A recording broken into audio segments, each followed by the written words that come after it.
خواتین حضرات، Gujranwala literary forum کی طرف سے میں خالد فتح محمد آپ کے سامنے ہوں۔ یہ سلسلہ کچھ عرصہ ایک تواتر سے چلتا رہا اور پھر مجھے ایک عارضی اس کو تعطل میں ڈالنا پڑا۔ بہت ساری وجوہات تھیں، ان میں جانے کی کچھ ایسی میں ضرورت محسوس نہیں کرتا، لیکن ابھی مجھے امید ہے کہ اب یہ سلسلہ چلتا رہے گا۔ آج یا اس کے بعد جو چند ایک ویڈیوز آپ کے سامنے پیش کی جائیں گی، ان میں کچھ کتابوں کے بارے میں بات کروں گا جو میں نے پچھلے کچھ عرصے میں پڑھی۔ آج اس کتاب کے بارے میں بات کر رہا ہوں، وہ میں نے پچھلے کچھ عرصہ تو نہیں، میں نے کافی عرصہ پہلے پڑھی تھی، اور یہ کتاب ہے ایمل زولا کی ان سیکرٹ۔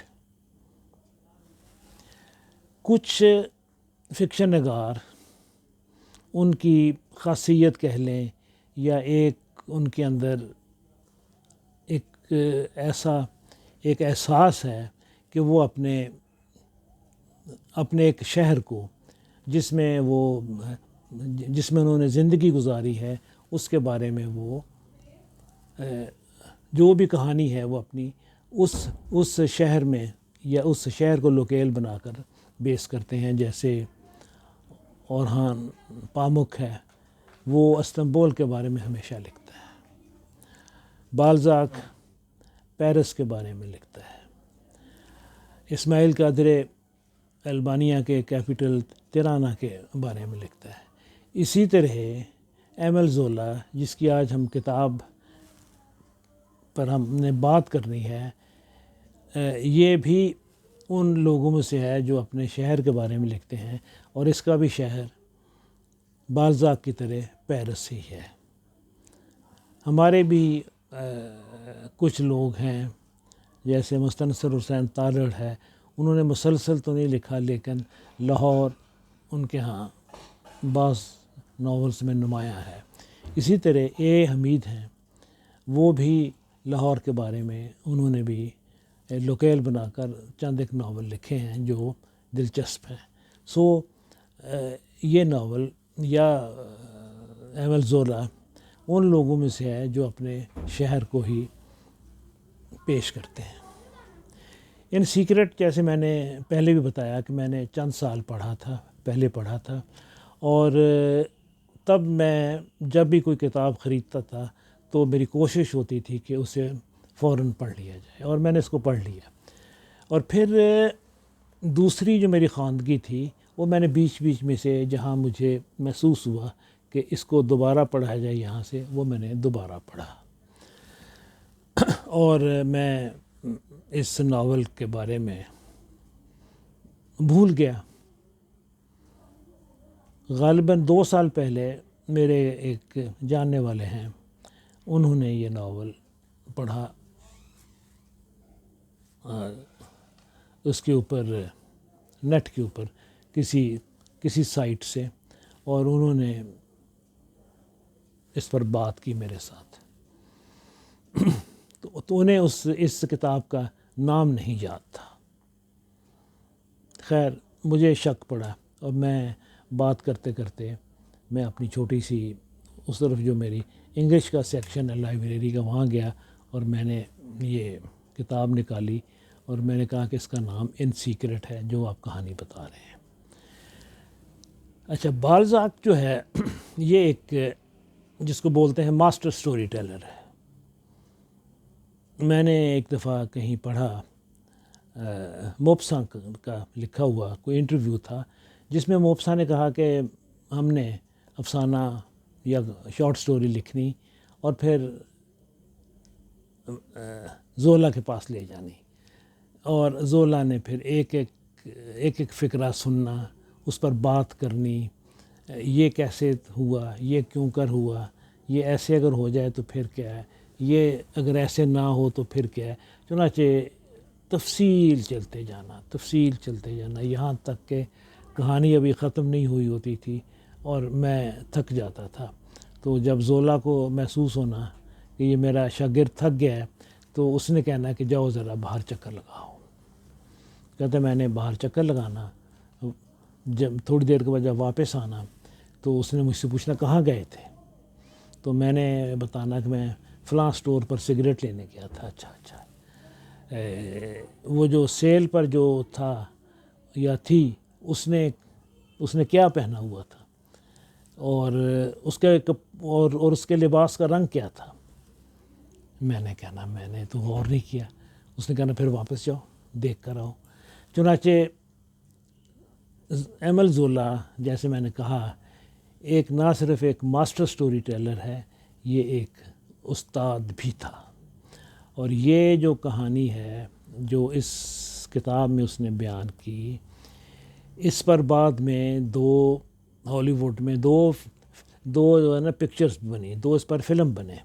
ایک بلیک اینڈ وائٹ تھی جو کہ کافی سال پہلے بنی، اور پھر دوسری کافی سال بعد کلر میں بنی، اور دونوں فلمیں ہٹ تھیں.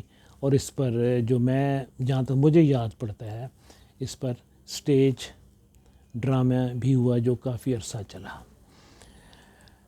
یہ کہانی ہے گلٹ کی، احساس جرم کی.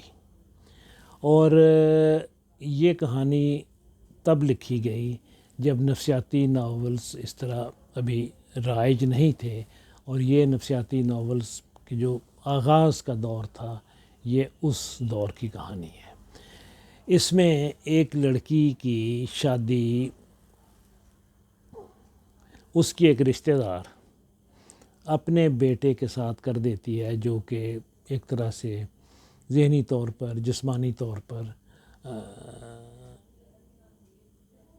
اتنا اہل نہیں، اتنا چاق و چوبند نہیں، اور اتنا وہ ہوشیار نہیں.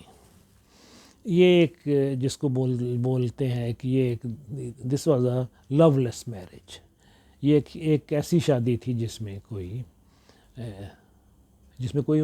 محبت نہیں تھی، کوئی چاہت نہیں تھی، کوئی ایک دوسرے کے لیے پیار نہیں تھا. شاید آدمی کو ہو، عورت کو نہیں تھا.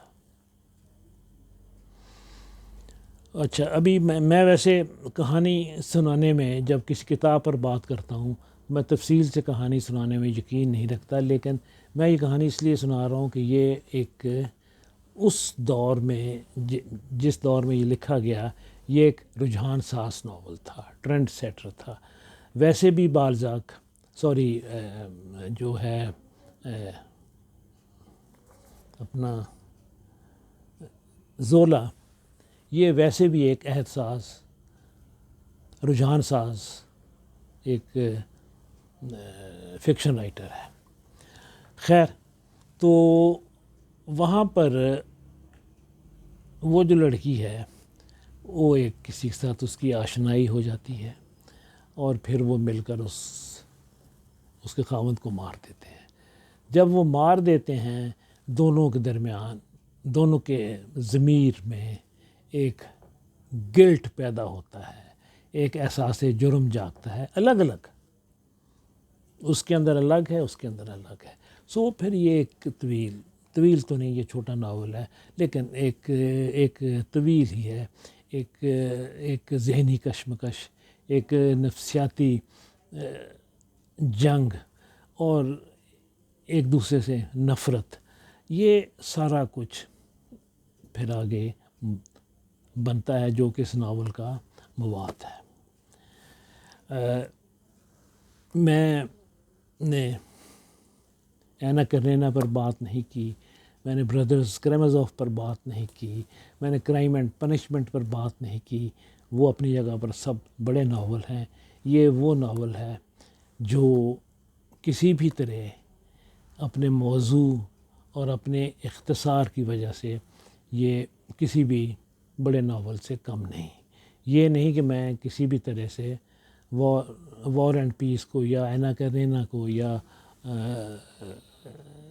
یا کرائم اینڈ پنشمنٹ کو یا بردرز کریمزوف کو میں ان کو کس طرح کمتر کر رہا ہوں. ان کا اپنا مقام ہے، بالکل کوئی اس میں شک نہیں. لیکن یہ ناول میں پھر کہوں گا یہ ایک عہد ساز ناول تھا، ایک رجحان ساز ناول تھا، اور یہ اس کی کہانی، اس کی ٹریٹمنٹ، اس کی پیشکش آج بھی اتنی ہی ریلیونٹ ہے جتنی یہ جب لکھا گیا تھا۔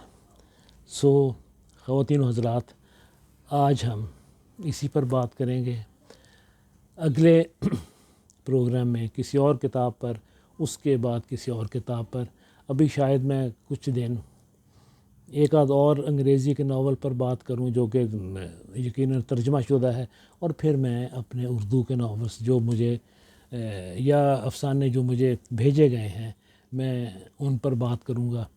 اور آپ ہمارے ساتھ رہیے، ہمارا چینل دیکھتے رہیے، اور میں چاہوں گا کہ آپ اس کو زیادہ سے زیادہ دیکھنے والے خواتین و حضرات اس کو سبسکرائب کریں۔